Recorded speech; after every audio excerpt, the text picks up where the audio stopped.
بسم الله الرحمن الرحيم أنفسنا ومن سيئات أعمالنا من يهده الله فلا مضل له ومن يضلل فلا هادي له وأشهد أن لا إله إلا الله وحده لا شريك له وأشهد أن محمدًا عبده ورسوله أما بعد فإن خير الحديث كتاب الله وخير الهدي هدي محمد صلى الله عليه وآله وسلم وشر الأمور محدثاتها وكل محدثة بدعة وكل بدعة ضلالة وكل ضلالة في النار اللهم صل وسلم على نبينا محمد وبارك وسلم وصل عليه أعوذ بالله من الشيطان الرجيم إلا تنصروه فقد نصره الله إذ أخرجه الذين كفروا ثاني اثنين إذ هما في الغار إذ يقول لصاحبه لا تحزن إن الله معنا عیوب اور نقائص سے پاکیزہ ہر قسم کی حمد و ثنا اللہ وحدہ لا شریک لہ کے لیے، اور درود و سلام شفیع للمذنبین خاتم النبیین رسول کریم رؤوف الرحیم صلی اللہ علیہ وآلہ وسلم کی ذات اقدس پر۔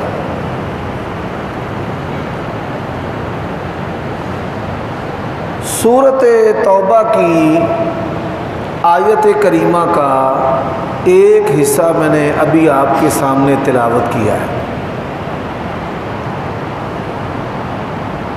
اللہ تبارک و تعالیٰ نے اس آیت کریمہ میں نبی صلی اللہ علیہ وآلہ وسلم اور جناب ابو بکر صدیق رضی اللہ تعالی عنہ کا تذکرہ کیا ہے۔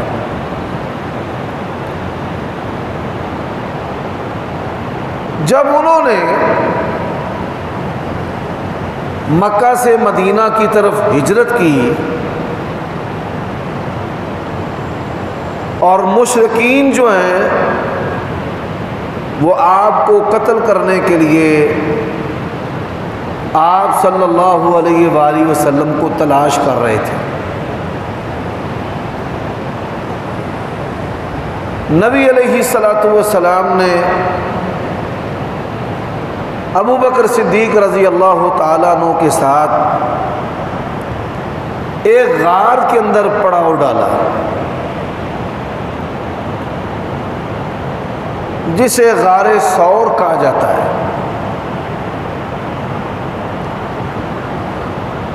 یہ آیت کریمہ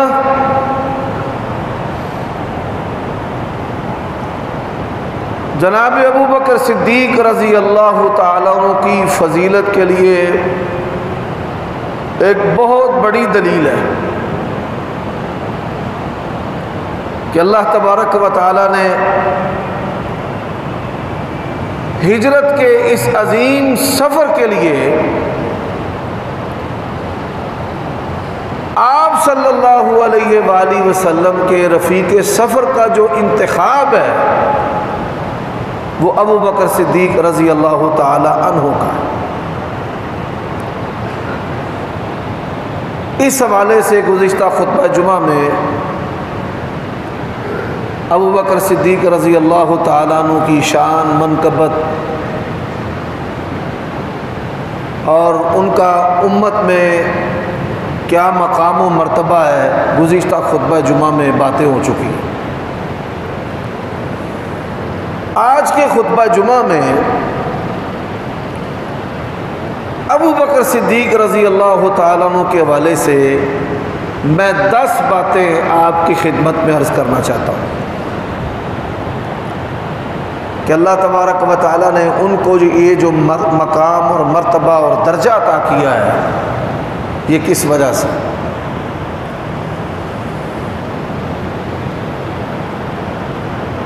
انبیاء علیہم الصلاۃ والسلام ان کے کردار کی حفاظت اللہ تبارک و تعالیٰ کرتا ہے. وہ شرک کا ارتکاب نہیں کرتے، بت پرستی نہیں کرتے، مخلوق کی پرستش و پوجا نہیں کرتے،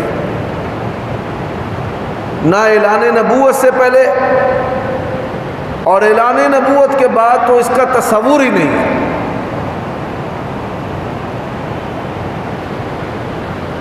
نبی صلی اللہ علیہ وآلہ وسلم نے اعلان نبوت سے پہلے جو آپ صلی اللہ علیہ وسلم کی 40 سالہ زندگی ہے، رسول اللہ صلی اللہ علیہ وآلہ وسلم نے کبھی شرک نہیں کیا. ایسا ماحول کہ جہاں لمحہ لمحہ ہر کونے اور زاویے پر شرک ہو رہا ہو، ایسے ماحول میں انسان کا شرک سے بچ جانا یہ اللہ تبارک و تعالیٰ کی توفیق اور مدد سے ہوتا ہے، اس کی توفیق کے بغیر نہیں ہوتا.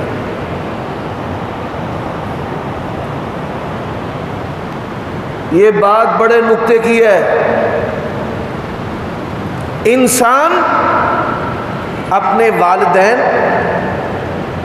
اپنے دوست، اپنے بیوی بچوں کی وجہ سے گناہ پر لگتا ہے یا نیکی پر لگتا ہے. عربی کا ایک مقولہ ہے، لا تسأل عن المرء واسأل عن احبابی. کسی آدمی کے بارے میں اگر آپ نے جاننا ہے کہ وہ کیسا ہے، اس کے بارے میں سوال نہ کریں، اس کے دوستوں کے بارے میں سوال کریں. اللہ تبارک و تعالیٰ نے ابو بکر صدیق رضی اللہ تعالیٰ عنہ کو جو دوست عطا کیا ہے وہ کیسے ہیں؟ جیسے نبی علیہ الصلوۃ والسلام نے شرک نہیں کیا، ایسے ہی ابو بکر صدیق رضی اللہ تعالیٰ عنہ نے بھی شرک نہیں کی.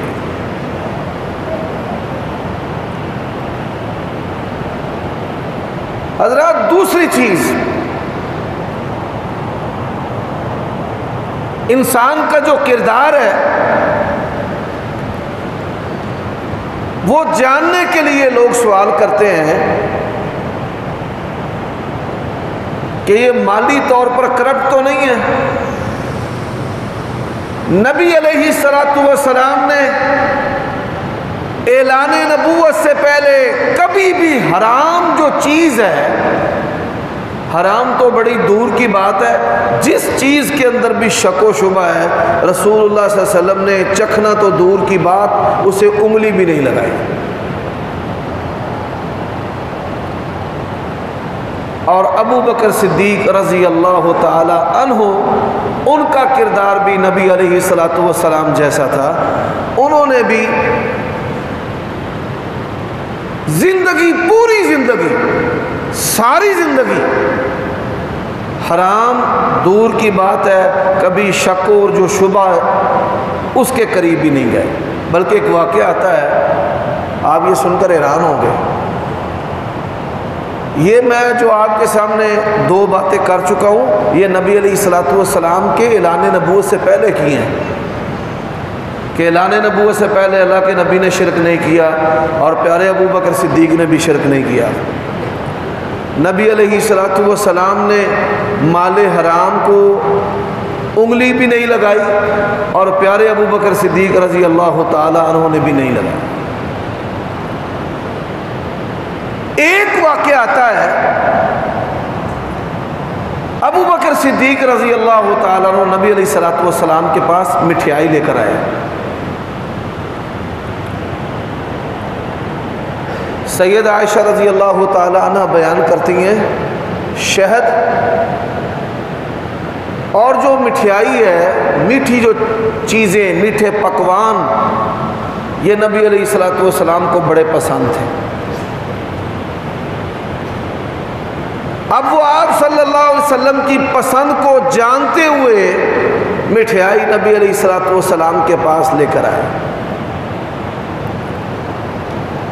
آپ صلی اللہ علیہ وسلم سب سے زیادہ اعتماد ابو بکر صدیق رضی اللہ تعالی عنہ پر کرتے تھے، لیکن کھانے کے بارے میں رسول اللہ صلی اللہ علیہ وآلہ وسلم کسی پر بھی اعتماد نہیں کرتے تھے، خود پوچھتے تھے، ٹٹولتے تھے، جانتے تھے کہ یہ کیا ہے۔ آپ صلی اللہ علیہ وسلم نے حضرت ابو بکر صدیق سے پوچھا کہ یہ مٹھائی جو ہے یہ کس چیز کی ہے؟ انہوں نے کہا کہ ایک آدمی نے مجھ سے پوچھا کہ میرا یہ کام ہو جائے گا۔ کہانت اس کو کہتے ہیں عربی زبان کے اندر، اردو زبان کے اندر ٹیوا لگانا، کہ کوئی آدمی آ کر پوچھتا ہے کہ یہ کام میرا ہو جائے گا۔ اس نے مجھ سے پوچھا کہ میرا یہ کام ہو جائے گا، تو میں نے کہا ہو جائے گا۔ اللہ تعالیٰ نے وہ کام کر دیا ہے، اب وہ مٹھائی لے کر آیا ہے۔ حضرات، علماء نے اس حدیث کی شرح میں لکھا ہے کہ نبی علیہ الصلوۃ والسلام آپ نے حضرت ابو بکر صدیق رضی اللہ تعالیٰ عنہ سے جب پوچھا کہ یہ مٹھائی کس چیز کی ہے، تو انہوں نے کہا یا رسول اللہ میں نے ٹیوا لگایا ہے، اور مجھے ٹیوا لگانا آتا نہیں تھا، اس علم کا مجھے نہیں پتا، میں اس فن کو نہیں جانتا۔ تو اللہ تبارک و تعالیٰ نے لا علمی میں ان کے منہ سے جو نکلی ہوئی بات ہے اس کو بھی غلط نہیں کیا، تاکہ آنے والے دور میں لوگ ابو بکر صدیق پر انگلیاں نہ اٹھائیں۔ ان کے منہ سے جو نکلی ہوئی بات ہے نا لا علمی میں کہ اللہ اس کو کر دے گا، اللہ تبارک و تعالیٰ نے اس بات کو بھی غلط ثابت نہیں کی، ویسے ہی ہو گیا۔ رسول اللہ صلی اللہ علیہ وسلم نے فرمایا کہ نہیں، میں اسے نہیں کھاؤں گا، یہ ٹھیک نہیں ہے۔ اب اس میں سے کچھ ابو بکر صدیق رضی اللہ تعالیٰ عنہ کھا چکے تھے، انہوں نے فوراً اپنے حلق میں انگلی ماری اور جو کچھ کھایا تھا، پیٹ میں جو کچھ تھا، سارے کا سارا کہہ کر، ہماری طرح نہیں۔ ہمارے یہاں جو مذہبی جماعتیں، تنظیمیں ہیں، افراد ہیں، ان میں کھانے پینے کی چیزوں کے بارے میں بڑی بدخلقی اور پستی پائی جاتی ہے۔ مسجدوں میں کھانے پینے کی چیزوں سے لڑتے ہیں، نماز کو چھوڑ دیتے ہیں، رزق کو ضائع کرتے ہیں۔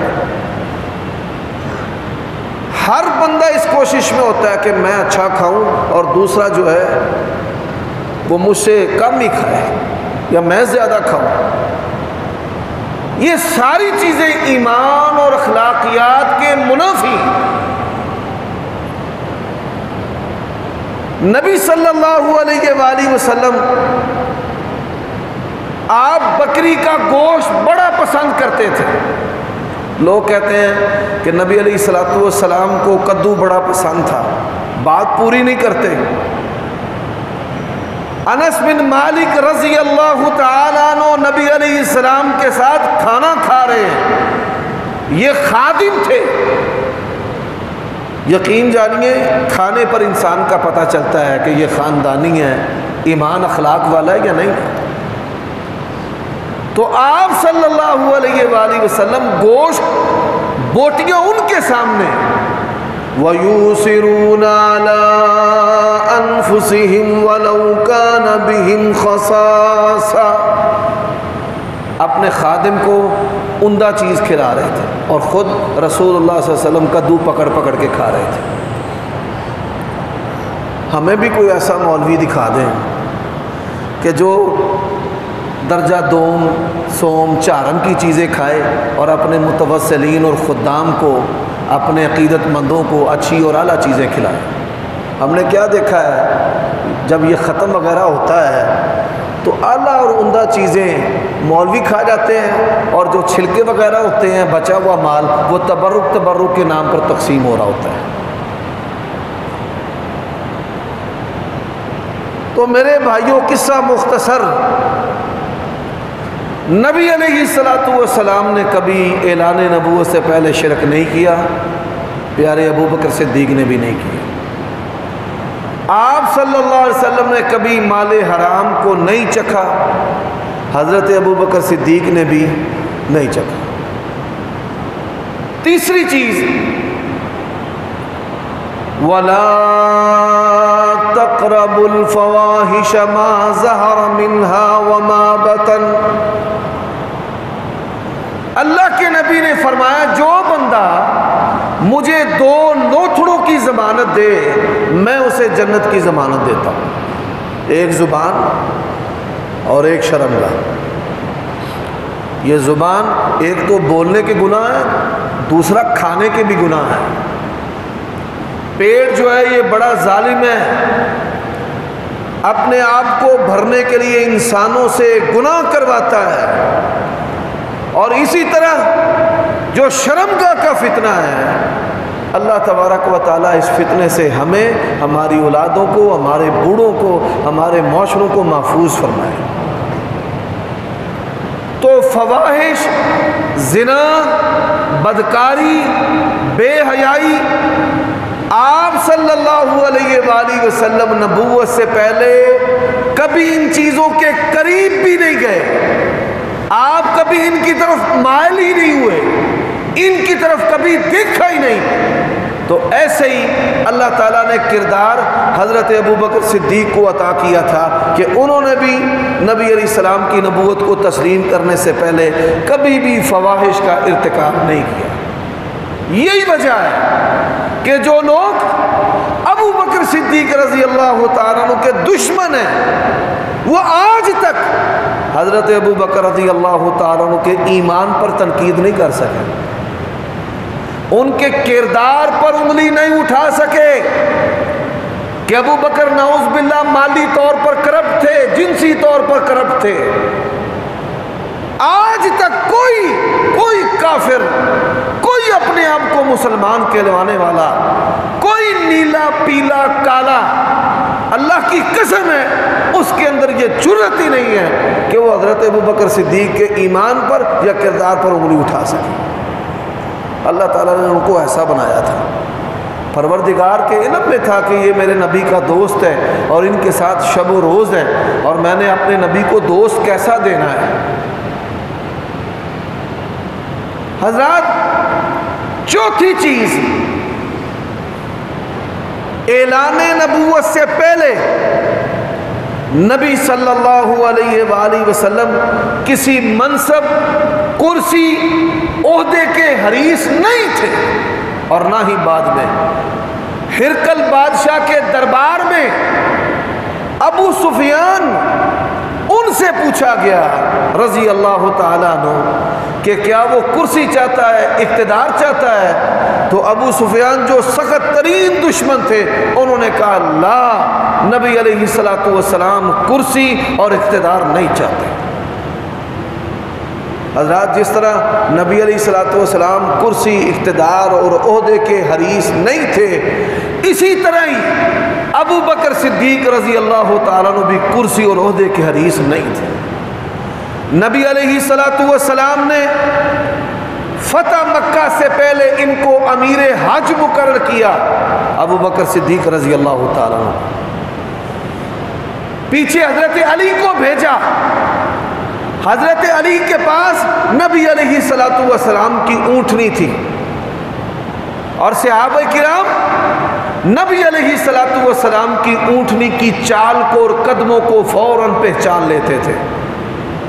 جب نبی علیہ الصلوۃ والسلام کی اونٹنی کی چال کی آواز حضرت ابو بکر صدیق کے کانوں میں پڑی، وہ ہائی الرٹ ہو گئے کہ اللہ کے نبی آ گئے ہیں۔ جب دیکھا تو علی رضی اللہ تعالیٰ، یقین جانیے سب سے پہلی بات انہوں نے کیا کہی؟ کہ نبی علیہ الصلوۃ والسلام نے اگر آپ کو امیر مقرر کیا ہے تو ہم آپ کی اطاعت کے لیے تیار ہیں، امیر بن کر آئے ہیں یا رفیق بن کر آئے ہیں؟ تو انہوں نے کہا نہیں، نبی علیہ الصلوۃ والسلام نے مجھے آپ کے ساتھ شامل کیا ہے، امیر اللہ کے نبی نے آپ کو ہی بنایا ہے۔ میرے بھائیو دوستو، پانچویں بات،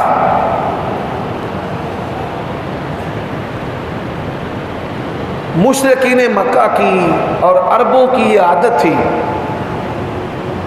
کہیں پانی پینے پلانے پہ جھگڑا، کہیں گھوڑا آگے دوڑانے پہ جھگڑا، 50 سال وہ جھگڑتے رہتے تھے معمولی باتوں پر، کہ میرا جانور پہلے پانی پیے گا، وہ کہتا نہیں میرا جانور پہلے پانی پیے گا، تلواریں نکلی، بندہ قتل ہو گیا، اور پھر یہ قتل کا سلسلہ چلتا رہا۔ اعلان نبوت سے پہلے نبی علیہ الصلوۃ والسلام آپ قومی عصبیت کا، کسی جنگ کا، کسی ظلم کا حصہ نہیں بنے۔ یہ جو عمران خان ہے ہمارے پنجاب میں، یہ کامیاب کیوں نہیں ہو سکا؟ اگر اسٹیبلشمنٹ بیچ میں نہ آتی تو ہمارے جو دیہاتوں میں برادریزم ہے، اس برادریزم نے اس کا جنازہ نکال دیا تھا۔ یہ تو خلائی مخلوق بیچ میں آ گئی اور صندوقڑیاں جو ہیں وہ بھری گئی۔ ہم نے دیکھا ہے بڑے بڑے شیخ الحدیث اور بڑے بڑے مولوی وہ برادری کا بت پوجتے ہیں، اور پھر کیا کہتے ہیں، برادری دے سپاں نوں بھی پیاری ہوندی ہے، بھائی تو سپ ہے، تو سانپ ہے۔ لا الہ الا اللہ، یہ رشتہ ہے جو نبی علیہ الصلوۃ والسلام نے ہمارا قائم کیا۔ تو میرے دوستو بھائیو، نبی علیہ الصلوۃ والسلام کسی قومی عصبیت کا حصہ نہیں بنے، کسی لڑائی کا، کسی جنگ کا، اور اسی طرح حضرت ابوبکر صدیق رضی اللہ تعالیٰ عنہ بھی نہیں بنے۔ اللہ تبارک و تعالیٰ نے حالات ہی ایسے پیدا کر دیے تھے، اعلان نبوت سے پہلے بھی لوگ اگر کسی کو اپنا سرپنچ، سردار اور بڑا تسلیم کرتے تھے تو نبی علیہ الصلوۃ والسلام اور حضرت ابوبکر صدیق رضی اللہ عنہ۔ بیت اللہ کی تعمیر کی مشرکین نے، حجر اسود کو نصب کرنے کی باری آئی تو لڑائی ہو گئی۔ حجر اسود جو ہے یہ مرغی کے انڈے کے برابر یا بطخ کے انڈے کے برابر یہ پتھر تھا۔ نبی علیہ السلام نے فرمایا اللہ تعالیٰ نے اس کو جنت سے بھیجا ہے۔ جب یہ جنت سے آیا بالکل سفید تھا، جو بندہ اس کے اوپر اپنے ہونٹ رکھتا ہے یہ اس کے گناہ چوس لیتا ہے، گناہ چوس چوس کر یہ کالا ہو گیا ہے۔ لڑائی ہو گئی، ہر قبیلہ کہے جی میں نے نصب کرنا ہے، ہم نے نصب کرنا ہے، ہمارے سردار نے کرنا ہے۔ ان کے اندر اس بات پر فیصلہ ہوا کہ جو بندہ سب سے پہلے آج کے دن بیت اللہ کے اندر داخل ہوگا وہی ہمارا ثالث اور حاکم ہوگا، یعنی جو وہ فیصلہ کرے گا ہم اسے تسلیم کر لیں گے، کیونکہ ان کا یہ اعتقاد تھا کہ انسان بیت اللہ کی طرف آتا ہے تو اللہ کی مرضی سے آتا ہے، اس کی مرضی کے بغیر نہیں آتا۔ انہوں نے دیکھا کہ سب سے پہلے نبی علیہ الصلوۃ والسلام آ رہے ہیں، وہ سارے مطمئن اور خوش ہو گئے کہ آپ صلی اللہ علیہ وسلم جو فیصلہ کریں گے بہترین۔ آپ نے فرمایا چادر بچھاؤ، چادر بچھائی، اس کے اندر حجر اسود رکھا، فرمایا سارے قبیلوں کے سردار چادر کو پکڑ لو، چادر پکڑ لو، کنارے چادر کے پکڑ لو۔ سب نے پکڑ لیے، سب شامل ہو گئے۔ جب رکھنے کی باری آئی تو اللہ کے نبی نے اپنے ہاتھ سے حجر اسود کو اس کی جگہ پہ رکھ دیا۔ تو اللہ تبارک و تعالیٰ نے اعلان نبوت سے پہلے ہی سرداری اور قیادت رسول اللہ صلی اللہ علیہ وسلم کو عطا کر دی۔ حضرات اب یہ 5 چیزیں میں نے بیان کی ہیں، شرک نہیں کیا، مال حرام کے قریب نہیں گئے، فواحش زنا بدکاری کے قریب نہیں گئے، کسی عہدے کے حریص نہیں تھے، اور کسی ظلم کا حصہ نہیں بنے، کسی لڑائی جھگڑے جنگ کا حصہ نہیں بنے۔ اب 5 چیزیں۔ نبی علیہ السلام غار حرا میں تھے، حضرت جبرائیل علیہ السلام آ گئے۔ اقرأ باسم ربک الذی خلق خلق الانسان من علق اقرأ وربک الاکرم الذی علم بالقلم علم الانسان ما لم یعلم۔ پہلی وحی نازل ہوئی، قصہ مختصر۔ نبی علیہ السلام سیدہ خدیجہ رضی اللہ تعالیٰ عنہ کے پاس آئے، زملونی، مجھے کمبل اڑا دو۔ جب آپ کی طبیعت بحال ہوئی تو نبی علیہ السلام نے سارا قصہ بیان کیا سیدہ خدیجہ سے۔ سیدہ خدیجہ نے سارا قصہ سنا تو کیا کہا؟ اِنَّكَ لَتَصِلُ الرَّحِمَ وَتَحْمِلُ الْكَلَّةَ وَتَقْسِبُ الْمَعْدُومَ وَتَقْرِي الضَّيْفَ وَتُعِينُ عَلَى نَوَائِبِ الْحَقِّ۔ 5 صفتیں نبی علیہ السلام کی حضرت خدیجہ نے بیان کی۔ یقین جانیے اللہ تعالیٰ نے سیدہ خدیجہ کو کیسا پکیزہ ذہن عطا کیا تھا۔ ہماری بیویاں ہمارے عیب ٹٹولنے اور جاننے کی فکر میں رہتی ہیں، اور یہ کیسی ایمان والی عورت کہ جو نبی علیہ السلام کی صفات بیان کر رہی ہے کہ میرے خامند کے اندر یہ خوبیاں ہیں۔ کون سی؟ 5 خوبیاں۔ ہمارے ہاں کامیاب عورت اس کو سمجھا جاتا ہے کہ جو اپنے خامند کے سارے رشتہ دار چھڑوا دے، آوے آؤندیاں ہی پیو بھی چھڑا دے، ماں بھی چھڑا دے، بھراواں نوں چھڑا دے، بھیناں نوں چھڑا دے، کہتے ہیں کڑی نے اپنے پیر ٹکا لینا۔ یہ کوئی کامیابی نہیں۔ آپ کی بیوی کیا کہہ رہی ہے؟ اِنَّكَ لَتَصِلُ الرَّحِمَ، آپ تو سارے رشتوں کو جوڑ کے رکھتے ہیں، آپ تو رشتوں کو جوڑ کے رکھتے ہیں۔ جو عورت رشتے جوڑنے میں اپنے خامد کی مدد کرتی ہے وہ عورت اللہ تبارک و تعالیٰ کی پسندیدہ عورت ہے۔ اللہ تعالیٰ نے اس کو اماں خدیجہ کا کردار ادا کیا ہے، اس کے پاس کردار ہے، سیرت ہے سیدہ خدیجہ رضی اللہ تعالیٰ عنہ کی۔ تو کہا اِنَّكَ لَتَصِلُ الرَّحِمَ، آپ تو صلہ رحمی کرتے ہیں، رشتوں کو جوڑ کے رکھتے ہیں۔ میں نے دیکھا ہے بڑے بڑے مولویوں کو، شیخ الحدیثوں کو، سگی بہنیں نہیں بولتی، بھائی نہیں بولتے، باپ نہیں بولتا، ماں سے نہیں بولتے۔ ایک دین کا ٹھیکیدار مکے مدینے سے پڑا ہوا، اس کی والدہ نے مجھے بلایا، کہنے لگی 10 سال ہو گئے اس ظالم نے مجھے کبھی بلایا ہی نہیں۔ یہ عالم اور یہ حالت ہے ہمارے مذہبی لوگوں کی کہ جن ہستیوں کے بارے میں اللہ نے کہا ہے، اس کے رسول نے کہا ہے کہ والدین کی رضا کے بغیر اللہ کی رضا حاصل ہو سکتی ہے؟ نہیں ہو سکتی۔ تو میرے بھائیو دوستو، اس نے سیدہ خدیجہ رضی اللہ تعالیٰ عنہ نے نبی علیہ السلام کی دوسری خوبی بیان کی، وَتَحْمِلُ الْكَلَّةَ، آپ کمزوروں کا بوجھ اٹھا لیتے ہیں۔ دیکھا رشتہ داروں میں کوئی آدمی ہے گھر کا نظام اس سے نہیں چل رہا تو مالی مدد کرنا، فزیکلی کسی نے بوجھ اٹھایا ہوا ہے سر پر، اپنی کمر پر، گردن پر نہیں اٹھایا جا رہا، اس کی مدد کرنا، نیکی کے کسی کام میں کسی بندے کی مدد کرنا، یہ نبی علیہ السلام کی خوبی، آپ کا وصف۔ وَتَقْسِبُ الْمَعْدُومَ، اس کا معنی شارحین نے کیا ہے کما کر غریبوں کو پیسے دینا۔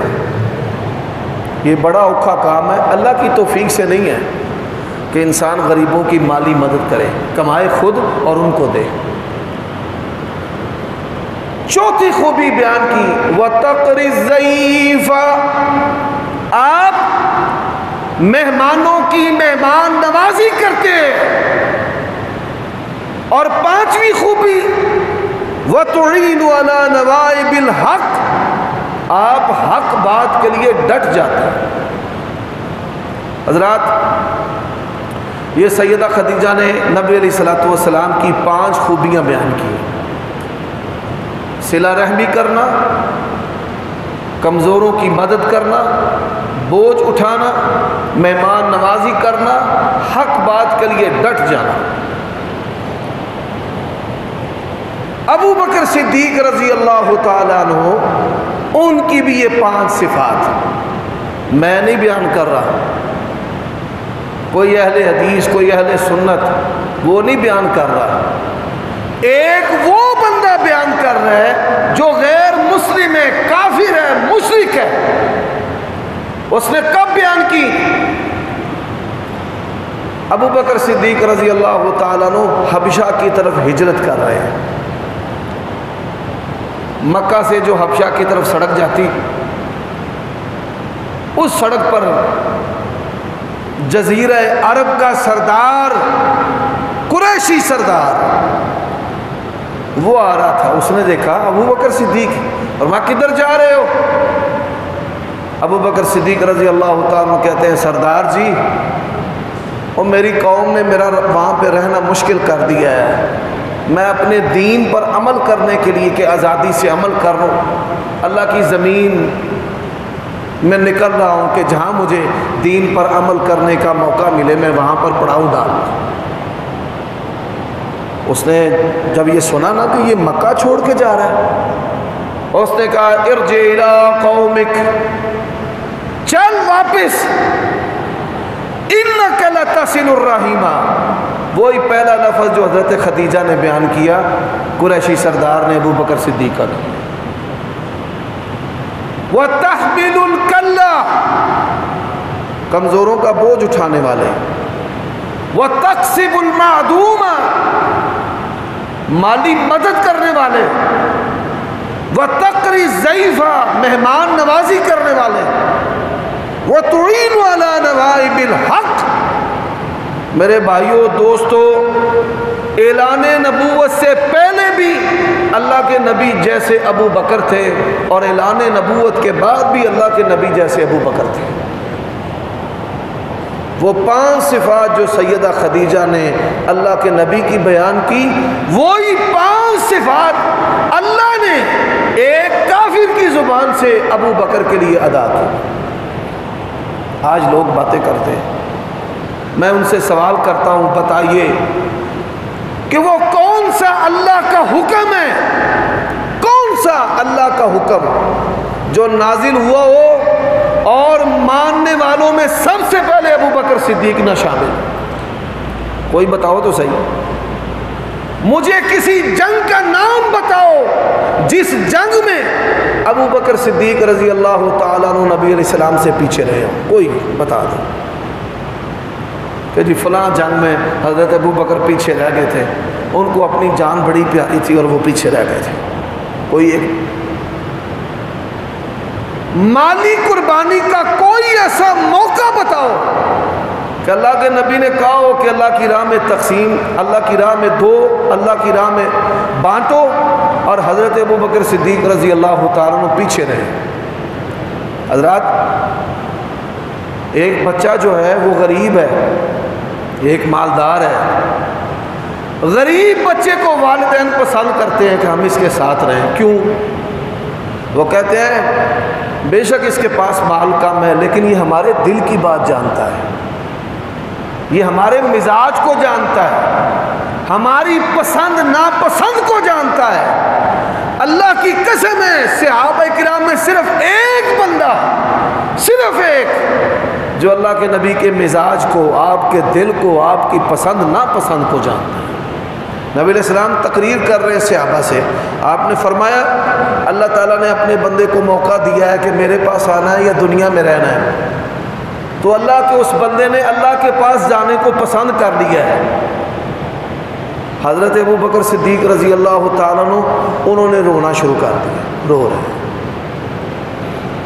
صحابہ کرام کو بات کی سمجھ نہیں آئی کہ اللہ کے نبی علیہ الصلوۃ والسلام اپنا دنیا سے جانا اس کو بیان کر رہے ہیں کہ میرا موت کا جو وقت ہے وہ قریب ہے.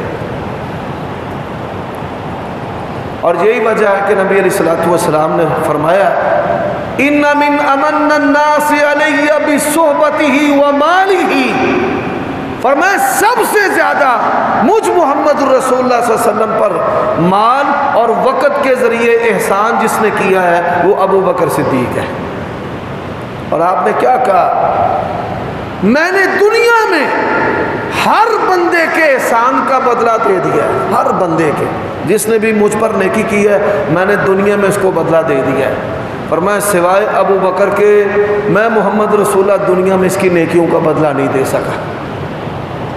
حضرات لوگوں کے گھروں کے دروازے، یہ بڑی نکتے کی بات ہے، ابو بکر کی عظمت کی بات ہے.